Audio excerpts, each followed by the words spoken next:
Pretty much everything we knew throughout OTAs. I mean, he's a very talented guy. Everyone's really liked working with him. I think the teams loved him.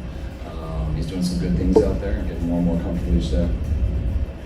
In your first 4 practices, Brandon Allen, 37 snaps. You got Donald learning with your system.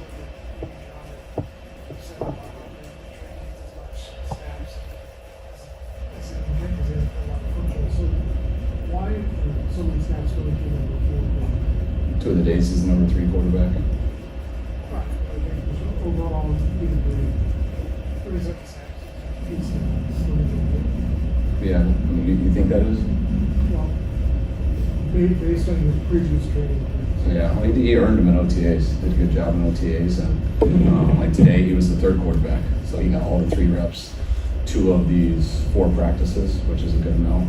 The other guy's been split on 1 and 2s, and it'll bump down to when we have 4 out there. More. Are you considering a scenario keep 4 quarterbacks? I have no idea. I mean, there's always types of scenarios, but it's exciting to get pads on tomorrow and start playing a little bit more football. So it's about 30 days away. So we'll see how it unfolds. Did you put the pads on today?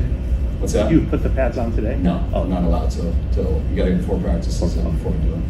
Trent Williams today. Bad day. Yeah. No, his abductor's a little tight, or his groin's a little tight, so we're just being smart. What's the feedback you've gotten from Johnny Holland on your 2 draft picks at linebacker, Galen Graham and T. Williams? He's excited about them. I mean, they've been running around out there a bunch. You know, being able to get some OTA reps and things like that was great for him. These 4 practices have been similar to OTAs, not having pads on, and get to learn a little bit more about the linebackers. And a lot of guys on our team wants to get the shoulder pads on tomorrow. Kyle, there's a lot of players running around out there, but have you noticed Spencer Wagee and what he's been able to get done? Who's that? Spencer Wagee. Yeah, I mean, he's just starting and going, but it's so early for everybody that we're not quite there yet. We haven't met as a staff to even go over personnel or anything, or day 4 of our installation, and I really don't try to get too many opinions at all, high or low, especially once we don't have the pads on. So when we get those tomorrow, we'll have a better chance to stick out more and more, but it's still early. How did Davis Price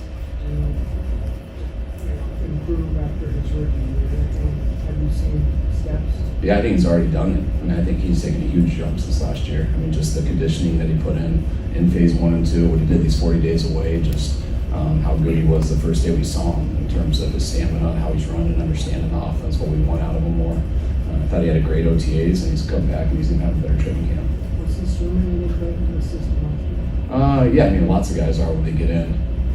Just a different style, what we ask out of our guys, and it took him a little bit of time. And he was going to get an opportunity though early, especially when Elijah got hurt. But he got a high ankle sprain in week 2, and the one's out a month, and just fell behind. I think last year you guys signed Debo the night before you went to pads. Is any hope or any update on Bosa? I haven't heard anything, so no updates there. Hey, when Purdy goes 2 on, 1 off, does the off day just not count in that formula?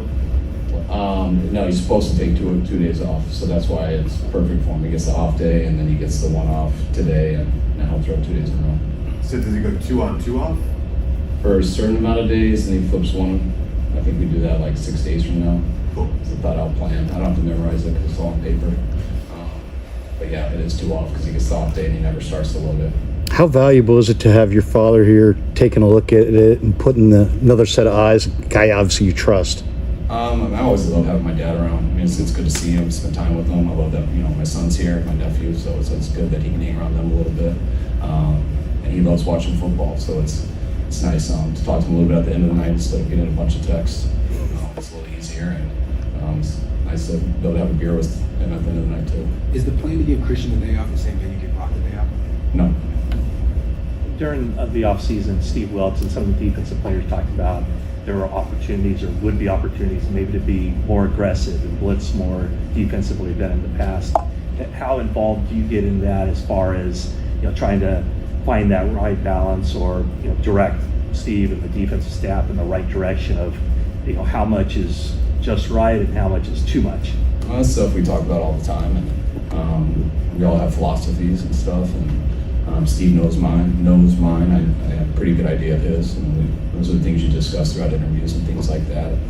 how we see the defense going forward. And there's some days we try certain things, there's some things we want to just look at stuff and how it goes, but we're always communicating that stuff.